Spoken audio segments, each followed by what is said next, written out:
Hi everyone, good evening. My name is Pia and I'm joined again with Dr. Alisha. We are back on two Facebook pages, Dr. Alisha's page, thank you, hello, and our page here on Artisan's Palette. Now the tables are turning because Dr. Alisha's here today and she's going to interview me on a new course that I have created.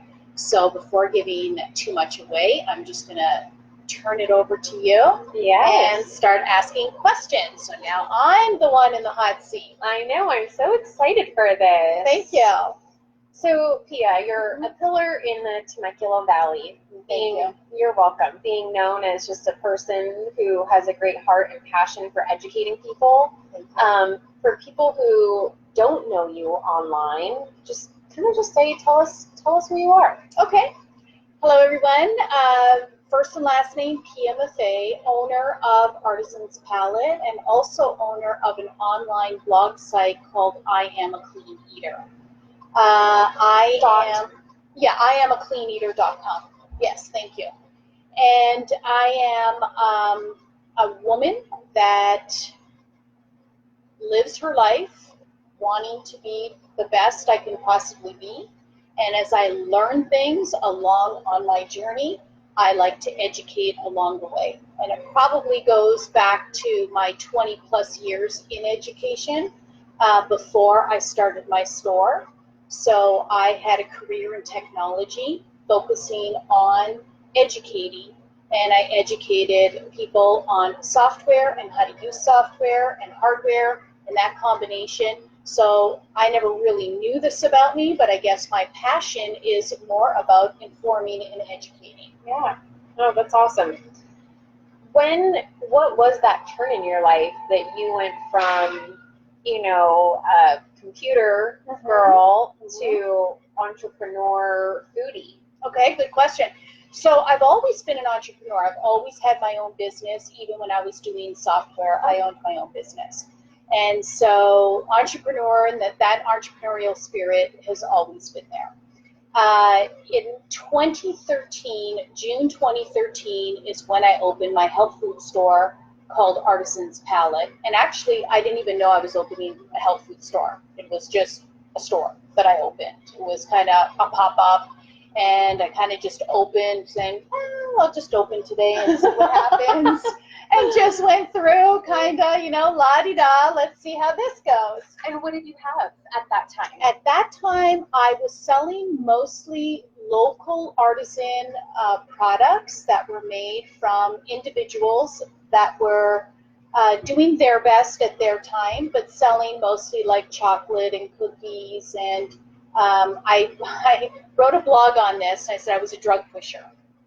So I was pushing the drug that is sugar. And that's how I started.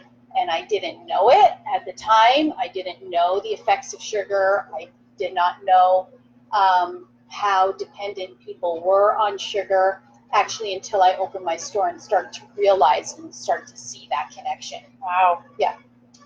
So recently, and just real quick, that was 2013. Yep. When did you make the shift and go, because your store is now sugar-free. Sugar-free? Yeah. Gluten-free. Yeah. Well, mostly grain-free, dairy-free, sugar-free, like refined sugar-free. We'll have date syrup or we'll have coconut palm sugar, no artificial anything. When did that shift come? So within my first year of 2013, I started to pivot kind of 6 months into being open. Because as I opened, I was open myself, right? I was open to learning, open to listening to people's stories, open to hearing all the problems that sugar was causing these people. Not just sugars, we're going to get into it with the industrial food. But so I would say after my first year is when I really started to clean up some of these products. Okay. Yeah. So, in addition to, so you actually have I Am a Clean Eater, and then you have a new kind of branch off talking about getting food smart. So what does it mean to get food smart? Okay, it's a good question. So I created a course called Get Food Smart, Get Real. Okay, and so I learned early on. I opened Artisan's Palette, and as much as I love the name Artisan's Palette, I think the name is good for like 10 people. The people that know what an artisan is and know what a palette is and know how to spell it. Okay, so I named it Get Food Smart because it's very specific. Everything you need to know is in those 3 words. Get Food Smart. Yeah. And so the course is about educating you on the industrialization of the food system that we currently have that I learned most people know nothing about. The Get Real part of the course is really how do you get real with yourself? Because I've learned that pretty much humans, me included, you included, I'm sure you'll agree with what I'm about to say, we do one thing really, really well, and that's make excuses. Right? We're so good at making excuses. Yeah. So if we already know the excuses that we're going to come up with for all the reasons why we think we can't eat clean, right? Wouldn't that be great to set that up front so you know what your excuses are going to be? Because that's what's going to set you up for success. Yeah. So turning that around. That's awesome. What, you have a successful business here. Mm-hmm. Why make a course? It goes back to, I've been educating through my business through Artisan's Palette since basically day one. I've been, after hours holding classes, educating in that way. In fact, all last year, I did the Get Food Smart, Get Real course in an instructor-led course through my store. Awesome. So that was a lot of going through, giving that one-on-one information or instructor-led information. And so why start the course? Because there are so many people suffering.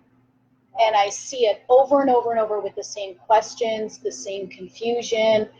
And so when you have somebody for 1 year that has picked a lane, picking a lane means something like, oh, I'm going to do paleo or vegan or something like that, vegetarian. And you see this person and they come in and they're like, after a year of being paleo, then they're vegan. And you're like, whoa, that's like 180-degree difference. How did you go from that to that, right? Yeah. And it's because they're being influenced by different podcasts or influencers or what they see on TV, Netflix, and they don't have a solid knowledge base. So in the course, I talk about this concept called the swing, okay? So they can hear something or watch something on Netflix and they swing this way, right? Mm-hmm. And then 6 months later, a year later, they hear something else, boom, where are they? They swung that over this way. So the course is that pendulum that sits in the middle that empowers you to say, I'm not going to get swung again. Yeah. I'm going to have this knowledge on my own, that I'm going to know how to ask these questions. So I'm empowering the people instead of being swung, and then a year goes by and they're nowhere. There's no advancement. That's great. So I think you kind of answered my next question of why people need it, and you just kind of said it. It's preventing people from doing this, yo-yo back and forth. Yo-yo, swinging, merry-go-round. I think I'll try this, then I'll go back to this. And they don't really know, like the foundation. They don't even know. Yeah, exactly. It's a foundation that is solid, and I'll be building and I'm making more courses. Yeah. This is the prerequisite for all the other courses that I'm going to be building. Awesome. So when you're empowered at this level, right, then you feel, then imagine the freedom in that of never feeling like you're going to swing again. So are you, I think I know the answer, but I want to hear it from you. Mm-hmm. Are you telling people what to eat? Okay, I love this question. So no, that's the point of clean eating. People always think, and back to the making excuses, right? Well, I can't do that because I can't give this up, or I can't do that. And so It's not about deprivation. Clean eating is not about deprivation. It is understanding the foods that love you back. So if you, down in through the course, there's a section in the course where we start to talk about elimination and the importance of elimination. And you start to eliminate certain foods based on your history with that food and you finding out if that food loves you back. And that's the point. So we're never telling you, remove this, don't do this. We are explaining the levels of food, which we're going to get into. And basically, yes, at some point we say no to a level of food. Okay, that's the clean eating journey. But that takes time to say no to that level of food. Okay. So, for the person who doesn't quite understand the term clean eating, can you explain, what does clean eating really mean? Okay, so this is the first course that actually defines clean eating, okay? Because when I, pre-opening Artisan's Palette 2013, I was a foodie. And because I was a foodie, I assumed I was a clean eater, okay? Then I opened my store and started to meet people that picked a lane, which could be, again, paleo, vegan, keto, vegetarian, plant-based, whatever the name is that you want to call it. And then they all thought they were clean eating.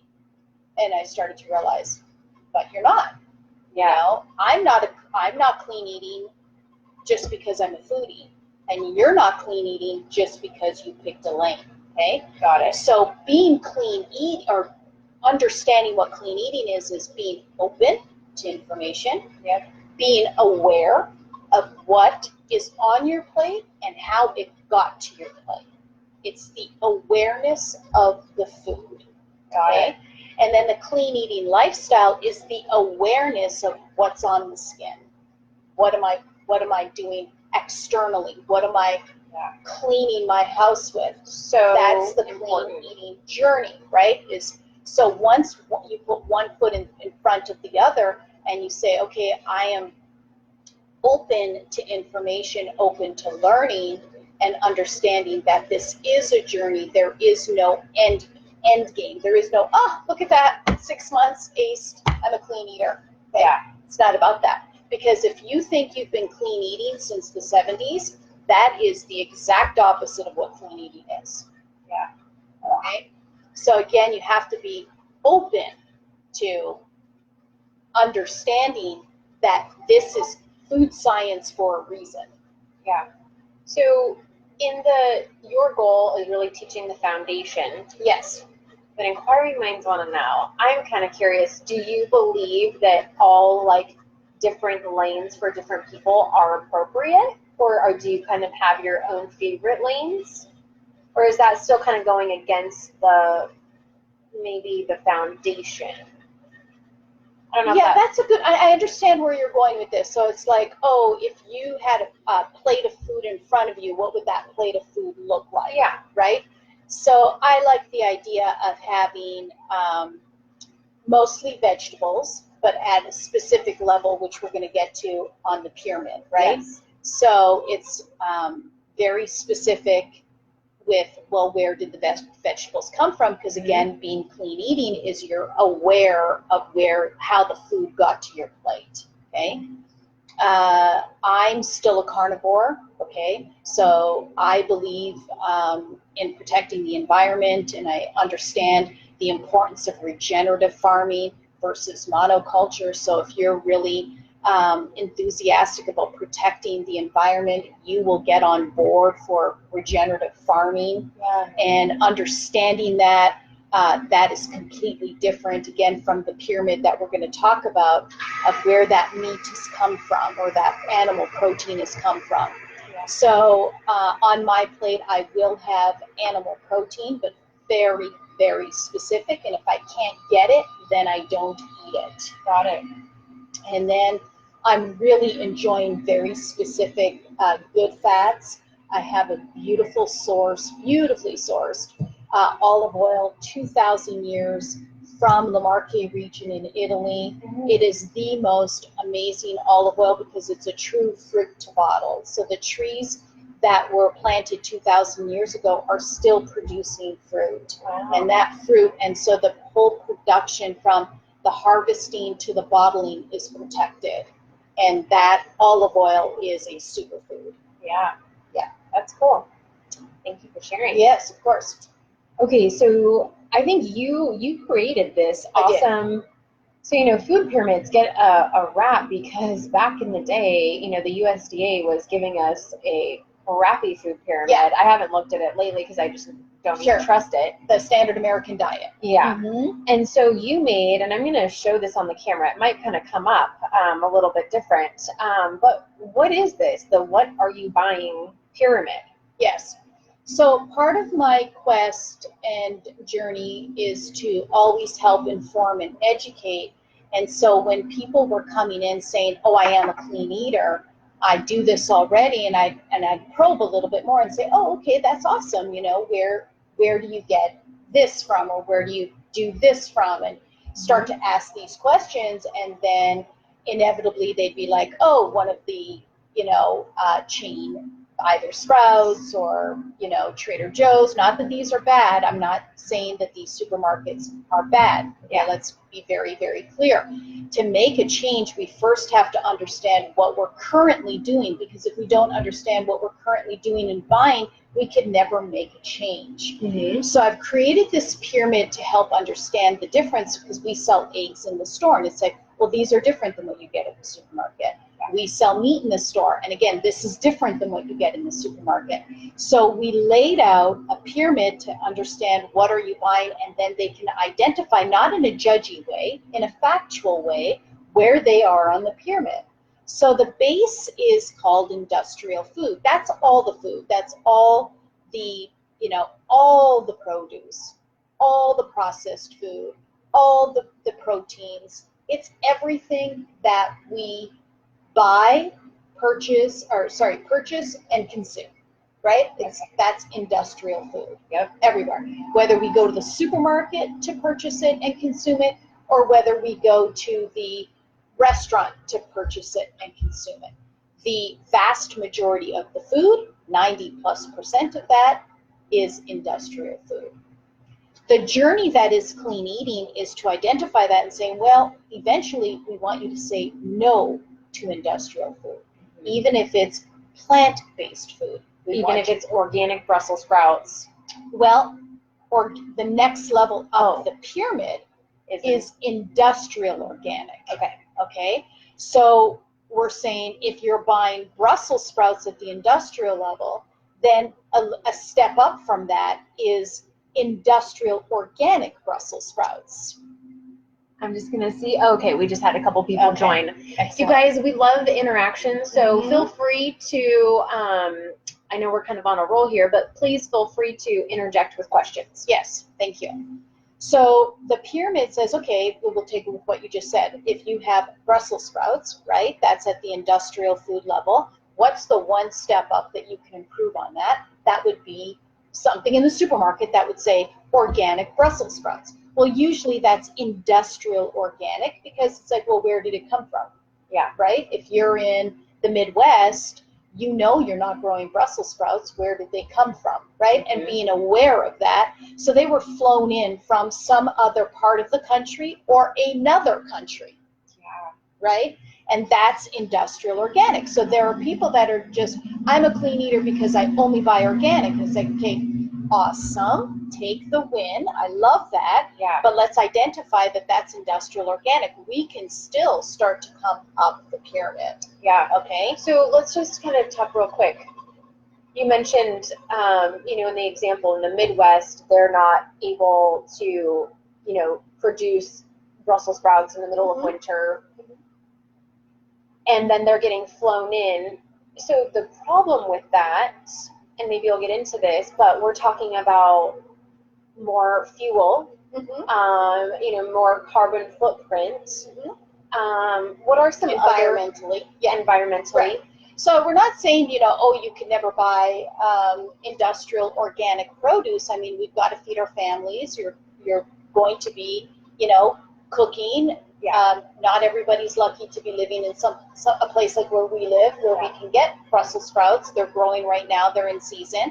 So, you have to weigh your options, and that's part of the clean eating journey, is being aware. And so maybe at some point we encourage you to grow your own. But again, if you're in the Midwest, how are you going to do that with the ground being frozen? Yeah. So you start to look at other ways. That's why, 100 years ago, we were doing a lot of canning, and we were doing a lot of preserving, and these things were, and it's kind of being a lost art right now of these cultures not doing it as much. Yeah. And so the more we can look back and see, how can we start to incorporate some of these things back into our current culture would be better.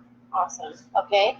So then on the pyramid, in the middle of the pyramid is what I labeled industrial pasture. And I explain this. So if you go on to getfoodsmart.com, there's a little mini course that's for free that goes through in extreme detail all of these levels that you can get. Awesome. Okay. So in the industrial pasture level, this is mostly for animal products. So if you decide to eat animal products and you want to start to do better, because the only difference is industrial organic meat just means that the feed that the animal is ingesting has not been sprayed. The farming practices are the same between industrial organic and industrial food. Okay? Industrial pasture, this really is an oxymoron, because if you really understand the definition that is pasture, you'll understand you can't do it industrially. Okay? Yeah. So the true definition of pasture is the animal is out on pasture 24/7, 365, out on pasture, and the farmer is not really a farmer of the animals, they're a farmer of the land. So they're responsible where they're turning the land or rotating the animals on different parts of the pasture, so the pasture gets regenerative. Yeah, it's regenerating. So that's the concept that is regenerative farming. Okay. Awesome. So if you understand that that's the true term, and that doesn't, there's a lot of deceptive marketing going on, and I've also written the 10 commandments for clean eating to help people understand. The third commandment is watch out for deceptive marketing. So you will see things and say, oh, but it says no hormones. Oh, but it says it's grass-fed. Oh, and it's all these great things. But when you start to dig deeper, okay, you start to realize, oh, they just used a bunch of words put together that really don't mean what this means. Yeah, and I mean, even myself, I get confused sometimes that when I'm looking at eggs. Yes. In the market, because I'm like, grass-fed, organic, pasture, and I'm like, okay, so if you don't mind, let's break that down real quick. Yeah. And I'm looking at your beautiful eggs here. Right. And so these say pasture. Right.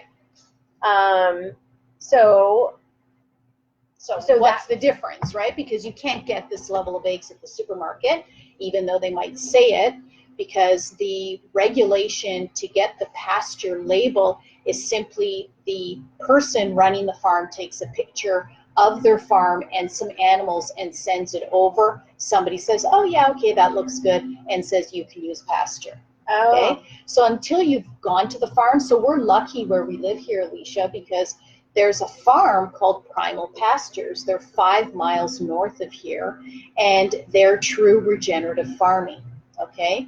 And so you can go to the farm and you can visit the farm. That's and awesome. You can learn about the farm, okay?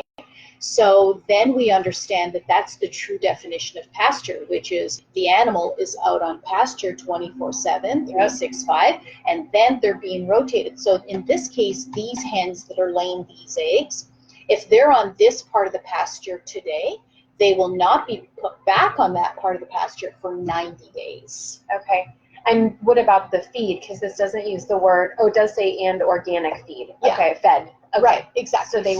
But 60 to 70% of their diet is foraging because they're on the pasture. Right. So right. It doesn't, exactly. So then the remaining 40% is with an organic feed, and a chicken or a hen, whatever, hens are the female version, they have a gizzard. So they're able to break down grains. Oh. So one of the deceptive marketing techniques for clean eating, and in the 10 Commandments for Clean Eating, we explain, you'll always see vegetarian fed. Well, a chicken is an omnivore. They're not vegetarians. Okay, so they're using it as a marketing ploy for you to say, oh, well, that's good. Look at that. It's vegetarian fed. And it's like, no, that's not good. Yeah. That's not what they should be eating. That's not their diet. Mm-hmm. And so, so I'm like, okay, that takes care of the word pasture and the word organic. Mm-hmm. And then grass-fed. So grass-fed kind of goes along a little bit with pasture, but maybe in the supermarket, that could even mean that they were only 25% grass-fed and 75%. So we talk about this in the course. So right now we're talking about this high level up on here, which is true. This is called local pasture, local organic, right? So the pasture goes back to the animal products that are there. So grass-fed just means the cow was fed grass some point in their life. And if you don't, you have to do that. In fact, you have to feed a cow grass the first 6 months of its life, or else the actual breed would die. The cow would die. So all cows are grass-fed in the beginning. In the beginning, the first usually 6 months of its life. It's the remaining 7 or 10 months, in addition to this preliminary, 6 months while they're growing, what else they're given. Okay, so pasture means, well, they're on pasture for their whole life. Mm-hmm. Okay, and so they were always getting their diet, which is the grass that's on the pasture. Yeah. Grass-fed could be, well, were they in a barn? What was the grass? What kind of grass was it? Was it sprayed? Yeah. What does it mean, grass-fed? So then go, oh, well, it's better if you get grass finished. Well, but what else was it finished with? Was it finished just with grass? Yeah. Right? Wow. And it doesn't mean that they were on the pasture. And for local, is there a certain radius of what defines local? Like, could it be 100 miles or more like 50 to 30? I think that's more for like produce. You want to know a little bit more if you're buying produce. So that would be your local organic. Okay. So most importantly is if you are lucky like we are, that you would support our local pasture farm that we have here called Primal Pastures. Yeah. And then in your own area, you start looking, saying, well, who is doing this kind of farming this way? It might not be perfect, but it's going to be better than what's in the supermarket. Yeah. So I heard an interesting statistic recently that basically if you're getting this level like pasture meat, and you're calling grass-fed, and it's because people aren't going to know this terminology because I created it. I created this pyramid, right? So they're not going to really know that they should be calling it pasture. They call it grass-fed, grass-finished. But I heard an interesting statistic the other day that it's only between 1% to 2% of the American population is eating that level of food. Wow. Okay, now imagine real pasture. It's even less than that. Yeah. Wow, that's right? Amazing. That's amazing. Yeah. So so now we're kind of 4 rungs up from the bottom. Right. And the top of the pyramid? The top of the pyramid would be, great, right? If we can all grow our own. It's not realistic, but if we can all grow our own and we can all, of course, it's not going to happen for me. I'm not going to be a farmer. I'm not going to have all of this, but it would be great. So we say, okay, we'll start with something. You can start with maybe growing basil, parsley, an herb that gets you going. That's how I started. Now I have a really nice garden, and I plan on expanding that. What do you have in your garden? Right now, we're a lot of peppers. Right now, broccoli, cauliflower. Oh, nice. The tomatoes just finished. It's over now for sure, but we are still able to get some little tiny San Marzanos. I've got a lemon tree, which I've always had, so I've always had some citrus. So yeah, it's really nice. Yeah. Cool. So that's kind of the top of the pyramid, is where we're encouraging you, when you can, grow your own, then you really know. And you're just connecting more with like-minded people and understanding where your food is coming from, which is one of the main reasons we do clean eating, is to understand where did the food come from. Because ultimately these foods are going to be so much more nutritious for us.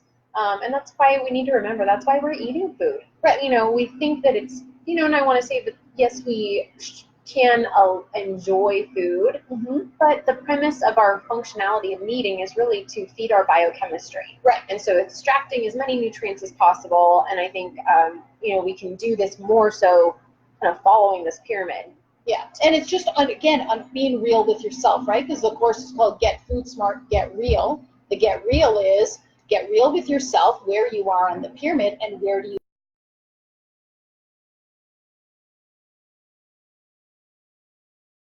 still here having industrial meat, but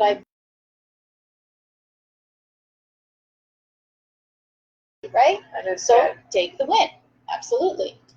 So if somebody, you know, wants to learn more, and what we've shared, you know, sparked their interest, and I know you've sparked mine, what, if they get this course, what do you achieve kind of once you've completed this course? Okay, great question. So you start to understand where your food came from, the questions to ask about the food. You start to be really aware, right? So you're starting to be aware of the deception that is around all the food that we're consuming. Yeah. And so now you're starting to know, oh, when I go to my favorite restaurant, what questions should I be asking? Yeah. Right? When I go to the farmer's market and I love these farmers, what should I be asking them? Oh, I do think I get the best eggs I could possibly get. Am I? Now I know what questions to ask. Yeah. Yeah, that's so good. And I think I saw that there's like 10 videos. Am I right? So in this course that you developed, there's a lot more than that. It's over 100 narrated slides. There's and they're very in depth. And then we go through and we have a very provocative questionnaire, because once again, the get real part is get real with yourself. So you have to know some of your triggers, and knowing some of those triggers up front, we can then go through and master them and get over them and have success. So how many times have we heard people that get on and off something constantly, right? They get on and off because they don't have this foundation. If they have this foundation and they make themselves a priority, then all of a sudden their mindset shifts. And their mindset shifts, and now you're able to get things done. So I'm sure you see in your practice, people are suffering from all sorts of autoimmune conditions, gut microbiome conditions. I mean, you name it, they have problems, right? And usually we're trying to educate them on the food. If we were all talking the same language, it would just make all of our lives a lot easier. Absolutely. Yeah. And I'm not even talking about fast food. Okay. Yeah, that's not even. I have to get a red section in here and say fast food would be. Yeah, I'm just talking. Oh my goodness. Yeah. Well, I think most of the people that you and I are coming across are already on a more educated. That's what I'm trying to do more whole foods. But doing them at the industrial food level. And I think that that's the wake-up call for most people that see the what are you buying pyramid and saying, oh, that's right, you know, I'm still here, and okay, I do want to do better. Let me start to come up and see where I can do better. Yeah. You mentioned the 10 Commandments. That sounds so interesting. I remember you sharing this with me before, but refresh my memory. So 10 Commandments of eating. Clean eating. Clean eating. Right. So when I first, I first opened my store in 2013. There's kind of a timeline that goes through. And I thought, after a couple years of being open, I thought, well, you know, if people just understood these kind of 10 things they could do, just making it easier for them, then they'd be able to make a change. Yeah. And the first commandment is let the ingredient list guide you. So I thought, okay, that's a good commandment. So again, never telling anybody what to eat, just explaining, what the commandments are. Yeah. So let the ingredient list guide you, watch out for deceptive marketing, get moving, lead by example, ask questions. There's obviously there's 10 of them. So I thought, oh, that will really help people. And it does, and it did, but they still needed more. And then I came up with the pyramid. Okay, so I thought, well, okay, this goes hand in hand, the 10 commandments, the what are you buying pyramid, this will help them. And it does, and it did, but I'm realizing they need structure. Okay, like structured program that puts this all together, walks them through, has exercises, has videos that they can watch, that they can go back to and reference and keep working on themselves. Part of the course is I explain to them that make yourself a priority, but also make yourself the head of your own business, right? So now it's Alisha Inc. Yeah. And now it's like, okay, you have a board of directors. Well, who are these like-minded people that want to see you succeed, right? This is one of the exercises in the course that they go through. So then now having all of this complementary material that's around them, it helps them to succeed. That's great. Yeah. Awesome. Anything that we did not get to share about getting food smart? The website is getfoodsmart.com. I have the course is there, and you can purchase the course, but there's also 2 free courses that you can get. Now I'm remembering when I was on your website, they're kind of down here in a nice box. Okay. Yeah, and you can click on those, and you can get a really in-depth course of the What Are You Buying pyramid, and then you can also have an excellent sampling of the questionnaire that's in the course. Awesome. So that gives you a good idea of the types of questions that are asked in the course. And then those 2 gives you a really good idea of, are you ready? Are you ready? And are you ready to make this change and commitment to yourself and to your family? Because only you can answer that question. Yeah. Yeah. And that is such an important question, is are you ready? Because I don't want people coming to my office if they're not ready. Correct. It's not fun. So Pia, for I want to just invite people, for those who are local in the Temecula, Murrieta surrounding area, if you guys haven't come into Artisan's Palette, you can kind of see a little bit, she's got so many great stuff. Thank you. Behind us, you can see just a sampling of her products. So I really encourage everybody, come on into her store. She's a wealth of knowledge. Every time I come in, you're always so hospitable. Thank you. And so I always see you, educating people and walking people through the store. So, so come on down and check her out. Thank you. And I always say the course is like having me in your back pocket. So how could you lose with that? Right. Oh, wonderful. Well, to be continued. Yes. Our next time is going to be next year. January, new decade. Wow. Yes. Yeah. So what a great time to make a change, right? Yes. In a new decade. Yeah. Absolutely.